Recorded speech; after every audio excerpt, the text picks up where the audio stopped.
দিন, senior consultant, clinical oncology বিভাগ, delta হাসপাতাল, ঢাকা। আমি আজকে পাকস্থলী বা স্টমাক ক্যান্সার সম্পর্কে খুব সাধারণভাবে কিছু আলোকপাত করতে চাই। তো পাকস্থলীর ক্যান্সার সম্পর্কে কিছু বলার আগে আমি বলতে চাই পাকস্থলী জিনিসটা কি, পাকস্থলীতে কেনই বা ক্যান্সার হয়, আর ক্যান্সার যদি হয় তাহলে কি সিমটম বা লক্ষণ দেখা দিতে পারে, এবং সিমটম বা লক্ষণ দেখা দেওয়ার পরে আমরা কিভাবে এই রোগটাকে নির্ণয় করতে পারি, এবং সর্বোপরি নির্ণয় করার পরে আমরা কি চিকিৎসা দিতে পারি। এটাই আজকে আমার মূল বক্তব্য। তো পাকস্থলী জিনিসটা কি? পাকস্থলী, আমরা স্টমাক বা পাকস্থলী সম্পর্কে সবাই জানি এটা একটা ফুড রিজার্ভার। আমরা যে খাবার বা খাদ্য খাই সেই খাদ্যটি খাদ্যনালী দিয়ে পাকস্থলী থেকে জমা হয় এবং সেখান থেকে এটা হজমের কিছু অংশ শুরু হয়ে যায়। এটাই পাকস্থলী। এবং পাকস্থলী সাধারণত আমরা উপরের অংশ যেমন ফান্ডাস থাকে, তারপরে মধ্যের অংশ বডি, নিচের অংশ অ্যান্ট্রাম, এই তিনটাই অংশ। এবং এটা এমনভাবে ভাঁজ হয়ে থাকে, এটা গ্রেটার কার্ভেচার বড় দিক, লেসার কার্ভেচার ছোট দিক, বাম দিকে লেসার কার্ভেচার, ডান দিকে গ্রেটার কার্ভেচার থাকে। এটাই হলো পাকস্থলী। তো পাকস্থলী কিন্তু এটা গ্ল্যান্ডুলার অর্গান, এটা গ্ল্যান্ড দ্বারা তৈরি। ভিতরের যে অংশ থাকে সেখানে গ্ল্যান্ড থাকে, সেখান থেকে কিন্তু ক্যান্সার সাধারণত তৈরি হতে পারে। তো পাকস্থলী সম্পর্কে আমি সাধারণভাবে একটু বর্ণনা দিলাম। আমার মনে হয় আপনারা সাধারণ মানুষ এটা জানেন যে পাকস্থলী জিনিসটা কি, অনেকে বুঝেন এবং কোথায় থাকে পেটের, এটাও বুঝেন। এখন এই পাকস্থলীতে কেনই বা ক্যান্সার হয়? পাকস্থলীতে ক্যান্সার কিন্তু আমাদের দেশে বর্তমানে একটা কমন ক্যান্সার হয়ে দাঁড়িয়েছে। আমরা যে প্রতিদিন যে রোগীগুলো দেখছি বা আমাদের কাছে আসছে, তার মধ্যে পাকস্থলী বা খাদ্যনালী, পেটের ক্ষুদ্রান্ত, বৃহদান্ত্রের কিছু না কিছু ক্যান্সার প্রতিনিয়তই থাকে। তাহলে আমরা বলতে পারি পাকস্থলীর ক্যান্সার একটা খুব গুরুত্বপূর্ণ একটি ক্যান্সার। তো এই ক্যান্সারটি কেন হয় বা কোথায় এই ক্যান্সারটা বেশি হয়, কোন দেশে? পাকস্থলী ক্যান্সার সাধারণত বেশি হয়ে থাকে জাপান বা চায়না, এইসব দেশে। কারণ জাপান বা চায়নাতে তাদের কিছু ফ্যাক্টর রয়েছে যেখানে আমি বলবো, এই কারণগুলোর জন্য এই দেশে এই পাকস্থলী ক্যান্সারটা, জাপানে কিন্তু পৃথিবীর মধ্যে সবচেয়ে বেশি পাকস্থলী ক্যান্সার হয়ে থাকে। তো পাকস্থলী ক্যান্সার কেনই বা হয়ে থাকে আমি বলেছিলাম, মানে কারণগুলো কি কি? কারণের মধ্যে একটা বয়স, একটা ওয়ান অফ দ্য ফ্যাক্টর, যে যাদের বয়স বেশি 40 ঊর্ধ্ব বা 50 ঊর্ধ্ব তাদের ক্যান্সার হতে পারে। বয়স বেশি হলে যে হবে তা না, হতে পারে। পারিবারিক যাদের ইতিহাস আছে ক্যান্সারের, কোন ক্যান্সারগুলো? যাদের খাদ্যনালীর ক্যান্সার বা পাকস্থলীর ক্যান্সার পারিবারিক কারো ছিল, বা পেটের কোনো অংশের ক্যান্সার ছিল, রেকটাম বা কোলনের, তাদের পাকস্থলীর ক্যান্সার হওয়ার সম্ভাবনাটা বেশি থাকে। একরকম ব্যাকটেরিয়া রয়েছে, যে ব্যাকটেরিয়া অনেকদিন যদি পেটে ইনফেকশন থাকে তাহলে হতে পারে। যেমন আমরা হেলিকোব্যাক্টার পাইলোরি বা এইচ পাইলোরি ব্যাকটেরিয়া বলি। এই এইচ পাইলোরি ব্যাকটেরিয়া যদি থাকে আমাদের শুধু দেশে না, পৃথিবীর সব দেশেই বেশিরভাগ মানুষের পেটেই কিন্তু এইচ পাইলোরি ব্যাকটেরিয়া আছে। ব্যাকটেরিয়া থাকলেই যে ক্যান্সার হবে তা না। এই ক্যান্সার ব্যাকটেরিয়া অনেক দিন থেকে যদি পেটে প্রদাহ করে, গ্যাস্ট্রাইটিস করে, আস্তে আস্তে আলসারেশন করে, সেখান থেকে ক্যান্সার হতে পারে। এছাড়া যারা ধূমপান করে, মদ্যপান করে, তাদের স্টোমাক বা পাকস্থলী ক্যান্সার হওয়ার সম্ভাবনা বেশি থাকে। আলাপাতা, জর্দা, পান, সুপারি, গুল, এই ধরনের দ্রব্য যারা সেবন করে বা গ্রহণ করে, তাদের স্টোমাক বা পাকস্থলীর ক্যান্সার হওয়ার সম্ভাবনা বেশি থাকে। খাদ্যাভ্যাস একটা গুরুত্বপূর্ণ ফ্যাক্টর, কেননা খাদ্যাভ্যাস শুধু পাকস্থলী নয়, পেটের অন্যান্য জায়গারও অনেক ক্যান্সার করে থাকে। খাদ্যাভ্যাসের মধ্যে রয়েছে যেমন স্পাইসি ফুড, যারা সবসময় সেবন করে, spicy food, process food, junk food, এবং যারা ভাজা পোড়া ফাস্ট ফুড যারা গ্রহণ করে, তাদের স্টোমাক বা পাকস্থলীর ক্যান্সার হওয়ার সম্ভাবনাটা বেশি থাকে। চর্বিযুক্ত খাবার, অতিরিক্ত চর্বিযুক্ত খাবার, রেডিমেড ফুড যাকে আমরা ফাস্ট ফুড বলে থাকি, যারা বেশি গ্রহণ করে তাদের এই ক্যান্সার হওয়ার সম্ভাবনা থাকে। গ্রিন লিফি ভেজিটেবল, অর্থাৎ সবুজ শাকসবজি, ফ্রেশ ফ্রুট যারা মানে নিয়মিত গ্রহণ করে না, তাদের এই ক্যান্সার হওয়ার সম্ভাবনাটা বেশি থাকে। পাকস্থলীর ক্যান্সার হলে যে কারণগুলো সাধারণত দেখা যায়, সেই কারণগুলোকে আমরা সাধারণত দুই ভাগে ভাগ করে বললে সবচেয়ে ভালো হয়। যেটি হলো যে পাকস্থলীর মধ্যেই যখন রোগটি সীমাবদ্ধ থাকে তখন এক ধরনের উপসর্গ দেখা দেয়। পাকস্থলী থেকে যখন বাইরে বা মেটাস্টেসিস হয়ে ছড়িয়ে যায় তখন আরেক ধরনের সিম্পটম দেখা দেয়। তো এইজন্য আমি এটাকে ২ ভাগে বলতে চাই সাধারণভাবে বোঝার জন্য। শুধু পাকস্থলীতে ক্যান্সার যদি সীমাবদ্ধ থাকে বা প্রাথমিকভাবে যদি এই রোগটি শুরু হয়, তখন কিন্তু অনেক কিছুই অনেক সময় বোঝা যায় না।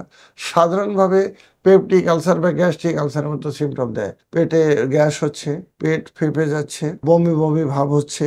এই ধরনের সিম্পটম সাধারণত দেখা দেয়। তারপরে আস্তে, আস্তে যখন রোগটি বাড়তে থাকে তখন ৩ টি উপসর্গ সবচেয়ে বেশি দেখা দেয়। ৩ টির মধ্যে কি?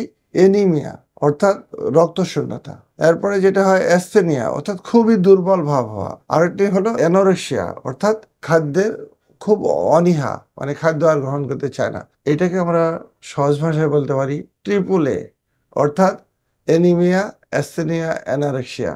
এছাড়া যে সিম্পটমগুলো দেখা দেয় যেমন আস্তে, আস্তে ওজন কমে যেতে থাকে, পেটে ব্যথা হতে পারে, পেটে জ্বালা পোড়া হতে পারে, ডিসপেপসিয়া খেতে অসুবিধা বা খেলে পেট ভার হয়ে থাকে।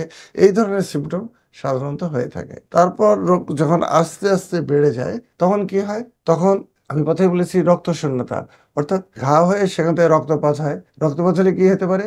রক্ত বমি হতে পারে। বমির সাথে রক্ত যেতে পারে। আবার রক্ত যখন পায়খানার সাথে রক্ত যেতে পারে যেটাকে আমরা সাধারণ ভাষায় মেলানা বলি। সেখানে কি হয়? ফ্রেশ ব্লাড খুব কম যায়। এখানে অনেক পথ অতিক্রম করে যেতে হয়। সেখানে কালো পায়খানা হতে পারে বা কালো রক্ত বের হতে পারে পায়খানার দ্বার দিয়ে। এই ধরনের সিম্পটম দেখা দেয়। এছাড়া পেটের উপরের অংশে বা ইপিগ্যাস্ট্রিক রিজনে একটা চাকা দেখা দেয়। তখন আমরা তাকে বলি অ্যাডভান্স স্টেজ। অ্যান্ট্রামে যদি ক্যান্সার হয় সেক্ষেত্রে ব্লক হয়ে যায় অ্যান্ট্রাম অর্থাৎ খাবার সাধারণত আমরা যে পেটের রিজার্ভার হিসাবে স্টোমাক কাজ করে বা পাকস্থলী কাজ করে, এই খাদ্যটি রিজার্ভার থেকে আস্তে, আস্তে ডিউওডেনাম হয়ে ক্ষুদ্রান্তর, বৃহদান্ত্র হয়ে পায়খানাতে যাওয়ার কথা। কিন্তু যদি অ্যান্ট্রামে হয়, অ্যান্ট্রাম পুরোপুরি যদি ব্লক হয়ে যায়, তখন রোগী খাবার স্টোমাক বা পাকস্থলী থেকে আর ডিউওডেনামে যেতে পারে না। তখন রোগীকে অনেক সময় বমি করে সেই খাবারটি ফেলে দিতে হয়। এই সময় আমরা অনেক সময় হাতের আঙুল মুখের মধ্যে ঢুকে বমি করে রোগী, যাকে আমরা ইনডিউস ভমিটিং বলি। এই ইনডিউস ভমিটিং এর মধ্যে যে খাবারগুলো আসে, অনেক দিনের খাবার, খুব অতিরিক্ত দুর্গন্ধমুক্ত খাবারও আসতে পারে। এই ধরনের সিম্পটম নিয়ে কিন্তু রোগী আমাদের কাছে আসে। এছাড়া যে সিম্পটমগুলো খুব গুরুত্বপূর্ণ সেটা হলো যদি অ্যাডভান্স স্টেজ হয়, রোগটি যদি মেটাস্টেজ বা ছড়িয়ে যায়, কোথায়, কোথায় ছড়িয়ে যেতে পারে? ছড়িয়ে যেতে পারে লিভারে, ছড়িয়ে যেতে পারে ফুসফুস বা লাংসে, ছড়িয়ে যেতে পারে বনে, ছড়িয়ে যেতে পারে ব্রেনে। তো সাধারণভাবে ছড়িয়ে যায় কোথায়? মেটাস্টেজ হয় লিভারে। লিভারে গেলে অরুচি হতে পারে, ইভেন পেটে পানি জমতে পারে। অনেক সময় রোগী অরুচি, বমি এবং পেট অনেক ভর্তি পানি নিয়ে আমাদের কাছে আসতে পারে বা ডাক্তারের কাছে আসতে পারে।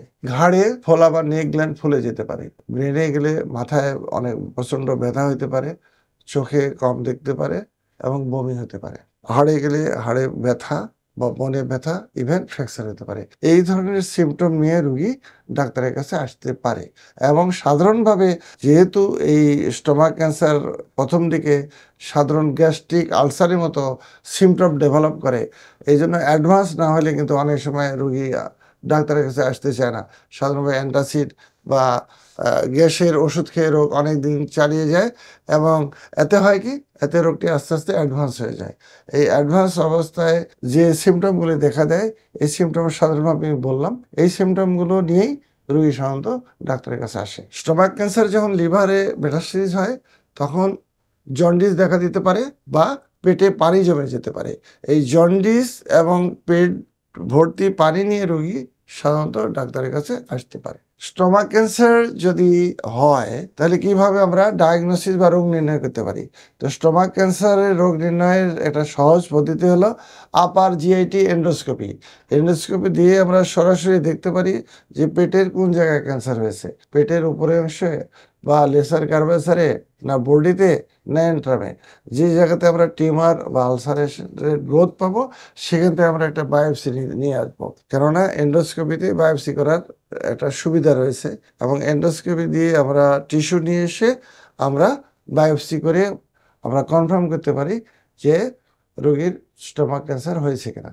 যদি এতে আমরা কনফার্ম হতে পারি যে তার ক্যান্সার হয়েছে, তখন আর কিছু পরীক্ষা রয়েছে যেগুলো দিয়ে আমি বুঝতে পারি যে ক্যান্সারের অবস্থাটা কি বা ক্যান্সারটি কোন স্টেজে রয়েছে। সেটা তার মধ্যে রয়েছে সিটি স্ক্যান বা MRI, even PET CT scan. PET CT scan করে আমরা বুঝতে পারি যে অন্যান্য অর্গানেও ক্যান্সারটি ছড়িয়ে গেছে কিনা বা মেটাস্টাসিস হয়েছে কিনা। এর দেখার উদ্দেশ্য হলো চিকিৎসা দেওয়া, কেননা চিকিৎসা ডিপেন্ড করে স্টেজের উপর বা রোগটি কোন অবস্থানে রয়েছে। এই জন্য আমরা এই পরীক্ষাগুলো করে থাকি। পাকস্থলীর ক্যান্সার হলে যে চিকিৎসা দেওয়ার আগে চিন্তা করতে হয় যে রোগটি কোন পর্যায়ে বা কোন স্টেজে রয়েছে, স্টেজ 1, স্টেজ 2, স্টেজ 3 না স্টেজ 4। কারণ স্টেজ 1 এর চিকিৎসা একরকম, স্টেজ 4 এর চিকিৎসা আরেক রকম। যদি রোগটি স্টেজ 1 বা 2 এর মধ্যে সীমাবদ্ধ থাকে স্টোমাকের মধ্যে, সেইখানে আমরা সার্জারি করে, অর্থাৎ যেখানে রোগ হয়েছে তার কিছু অংশ নিয়ে পার্শিয়াল গ্যাস্ট্রেক্টমি করে আমরা চিকিৎসা করতে পারি সার্জারি করে। কিন্তু স্টেজ 3 বা 4 এ যদি যায়, সেক্ষেত্রে আমরা সাধারণভাবে যেটা চিকিৎসা করে থাকি কেমোথেরাপি, বা কেমোথেরাপির সাথে সাথে টার্গেট থেরাপি বা ইমিউনোথেরাপি দিয়ে চিকিৎসা করা হয়ে থাকে। অনেক সময় স্টেজ 3 অবস্থায় থাকলে আমরা কেমোথেরাপি দিয়ে ডাউন স্টেজিং করে বা রোগটি কমিয়ে এনেও সার্জারি করতে পারি। করে তারপরে আমরা আমাদের কেমোথেরাপি বা ইমিউনোথেরাপি যেটাই দিই না কেন বা প্রয়োজন বোধে রেডিওথেরাপি দিয়ে আমরা চিকিৎসা করতে পারি। তো স্টোমাক ক্যান্সার হলে আমরা প্রতিকার কিভাবে করতে পারি? এখন স্টোমাক ক্যান্সার যাতে না হয় তার জন্য আমরা কি করতে পারি বা আমাদের কোনো প্রতিকারমূলক কোনো ব্যবস্থা আছে কিনা, সেটা বলতে গেলে আমরা প্রথমে বলতে পারি যে স্টোমাক ক্যান্সার কাদের হয়? যাদের পারিবারিক ইতিহাস আছে, অর্থাৎ যাদের বাবা দাদা বা যাদের ফার্স্ট ডিগ্রি রিলেটিভের এই কোলন ক্যান্সার, পাকস্থলীর ক্যান্সার বা খাদ্যনালীর ক্যান্সার হয়েছে তাদেরকে প্রতি বছর বিশেষ করে 40 ঊর্ধ্বদের অন্ততপক্ষে একবার করে এন্ডোস্কোপি করে নেওয়া। খাদ্যাভ্যাস পরিবর্তন করা, খাদ্যাভ্যাসের মধ্যে প্রসেস ফুড, জাঙ্ক ফুড এগুলা বর্জন করা। প্রতিনিয়তই খাদ্য তালিকায় কিছু সবুজ সবজি এবং গ্রিন লিফি ভেজিটেবল ও ফ্রুটস, যে ফ্রুটসগুলো অ্যান্টিঅক্সিডেন্ট হিসেবে কাজ করে, সেগুলো গ্রহণ করা। মদ্যপান, সিগারেট স্মোকিং থেকে বিরত থাকা। তামাক, আলাপাতা, জর্দা, পান, সুপারি থেকে দূরে থাকা। আমরা যদি এই ধরনের অবস্থান করতে পারি, যে সব কারণে এই ক্যান্সারগুলো হয়, যে ফ্যাক্টরগুলো বা কারণগুলো সহজেই পরিত্যাগ করা যায় বা বর্জন করা যায়, সেগুলো আমরা যদি বর্জন করি তাহলে পাকস্থলীর ক্যান্সার থেকে আমরা অনেকটাই দূরে থাকতে পারি বা মুক্ত থাকতে পারি।